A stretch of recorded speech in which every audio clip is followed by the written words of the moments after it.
ہر چیز ہے پر بے چینی پتہ نہیں کس چیز کی ہے۔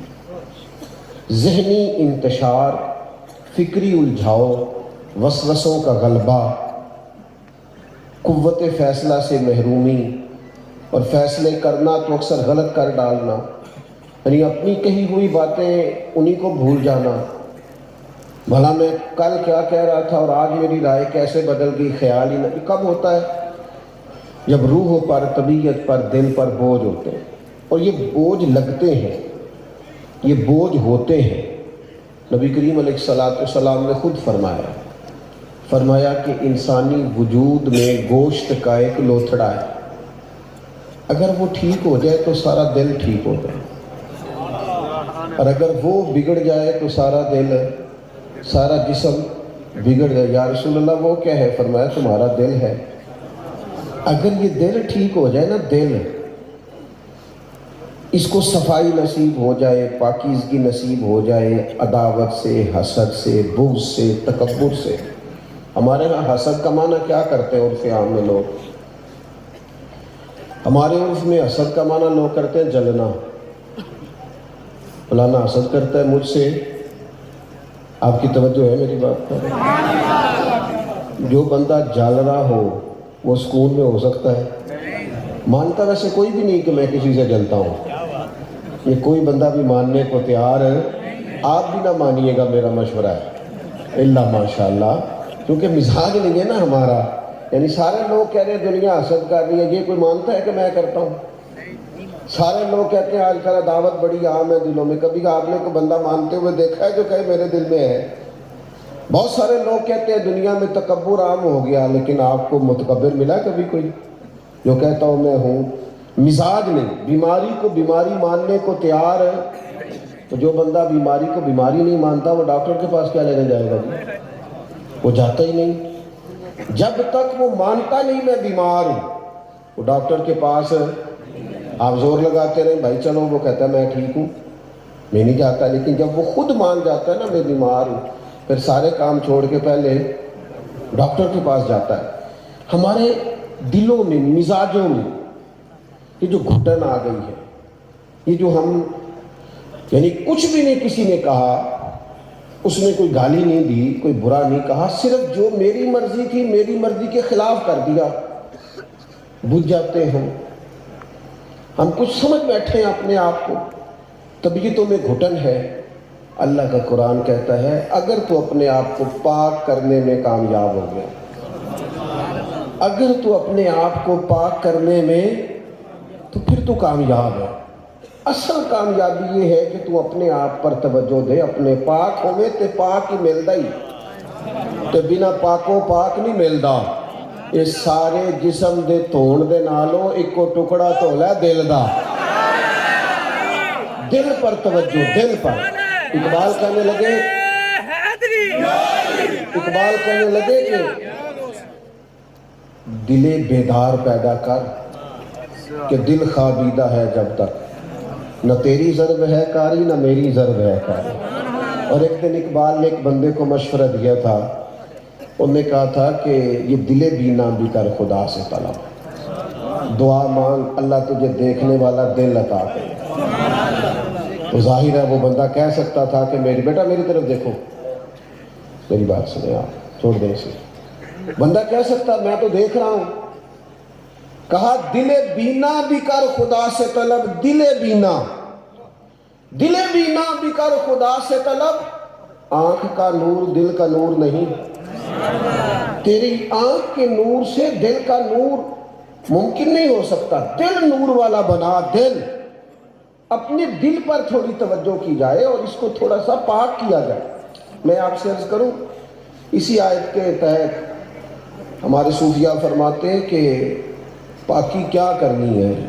بھلا یہ جو کہا قد افلح من تزکا، تو کون سی پاکی؟ تو وہ فرماتے ہیں برے عقیدے ہوں تو ان سے بھی اپنے آپ کو پاک کرنا ہے، برے عقیدے ہوں تو ان سے بھی اپنے آپ کو پاک کرنا ہے، بری سوچیں ہوں تو اس سے بھی اپنے آپ کو پاک کرنا ہے، اور اگر بری عادتیں ہوں تو اس سے بھی اپنے آپ کو پاک کرنا ہے۔ ہم ہر چیز کی سختی محسوس کرتے ہیں، ہمارے دل سخت ہو گئے، ہیں سخت، نہیں محسوس کرتے. یہ جو ہم طلباء کو پڑھاتے ہیں نا، آج آپ دستار فضیلت میں آئے ہیں، یہ جو ہم علم سکھاتے ہیں، اور جو ہمارے اساتذہ کے پاس بیٹھ کے پڑھتے ہیں، اور یہ جو مدارس میں باقاعدہ اس جیتے جاگتے کھاتے پیتے دور میں بھی تھوڑے پر قناعت کرتے ہیں، تو یہ تزکیے کی بہت بڑی صورت ہے. اور یہ جو میں نے کہا کہ برے عقیدوں سے اپنے آپ کو پاک کرنا ہے، تو جیسے جیسے انسان کو علم ملتا ہے، انشراح صدر بڑھتا ہے، اس کے اندر سے برے عقیدے نکلتے جاتے ہیں اور خیر پختہ ہوتی جاتی ہے.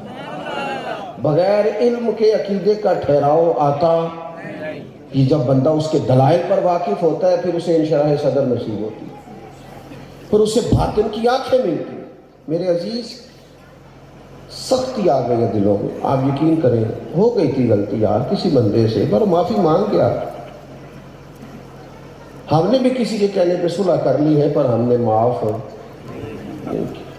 طبیعت سخت ہے، اور اس طرح کا ماحول بنا دیا گیا ہے کہ چھوٹے چھوٹے اختلافات نے ہماری طبیعتیں بھانجوں بھتیجوں کے حق میں، عزیزوں کے حق میں، چچا کے حق میں، ماموں کے حق میں سخت کر دی.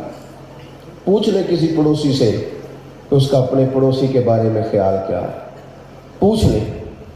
طبیعتوں میں سختی ہے. چھوٹی چھوٹی باتیں لے کے ہم نے اپنے مزاج تلخ کر لیے. ہم اس سختی کو محسوس نہیں کرتے، حالانکہ حضور نے جن لوگوں کی تربیت فرمائی تھی نا، نبی کریم علیہ السلام نے جن لوگوں کو سینچا سوارا تھا اور ڈائریکٹ مشکات نبوت سے جنہوں نے فیض لیا تھا، ان کے دل اجلے ہو گئے، توانا ہو گئے. اور کبھی ہمیں سکھانے کے لیے اور کبھی امت کو تربیت کا انداز سکھانے کے لیے جب وہ سوالات کھڑے کرتے تھے تو اندازہ ہوتا کہ وہ کس طرح اپنے باطن کو سنوارنا چاہتے ہیں. ہم نے تو ہر نیا فیشن اپنایا ہے، ہر نیا رنگ اپنایا ہے، کیونکہ ہم اچھا نظر آنا چاہتے ہیں، اچھے ہونا نہیں چاہتے، اچھے نظر آنا چاہتے ہیں، بھلے لگنا چاہتے ہیں، بھلے ہونا الا ماشاء اللہ. ایک بات صحابہ نے، یعنی ایک شخص نے آ کے عرض کی، یا رسول اللہ دل سخت ہو گیا، کرم فرمائے.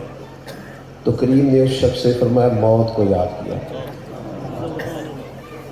جب تجھے خیال آئے گا نا کہ مر جاؤں گا، دنیا سے جاؤں گا، پھر یہ سختی ٹوٹے گی. کیونکہ جو لوگ اپنی موت کا تصور کرتے ہیں، مجھے قبر میں جانا ہے، یہ ٹھاٹھ باٹھ، یہ آنا جانا، یہ شاہی اور پہ دستیاں قبراں جنہ تے پھول پے، ادھروں تے کوئی بھی نہیں آمدہ، پر ادھروں لکھاں گئے. یہ موت کا ذکر تیرے دل کو نرم کرے. ایک اور شخص نے کہا یا رسول اللہ دل سخت ہو گیا. اللہ کرے آپ کو سمجھ آئے. تو حضور فرمانے لگے کوئی یتیم مل جائے تو اس کے سر پہ ہاتھ پھیرا کر. یہ نہیں فرمایا اسے کھانا کھلا، اگرچہ وہ بھی اس میں داخل ہے. یہ نہیں فرمایا کہ اسے گھر لے کے دے، اس کی پرورش کا. فرمایا پیار سے اس کے سر پہ ہاتھ تو پھیر جس کے سر پر باپ کا سایہ کوئی ہے. آنا تو یتیموں کے ساتھ بیٹھ، ان کے ساتھ وقت گزار. ہمارے ہاں بھی لوگ جاتے ہیں یتیم خانوں میں، تصویریں بنواتے ہیں، ویڈیو بنواتے ہیں، فوٹو کھینچتے ہیں، بانٹتے ہیں لنگر یتیموں کے لیے.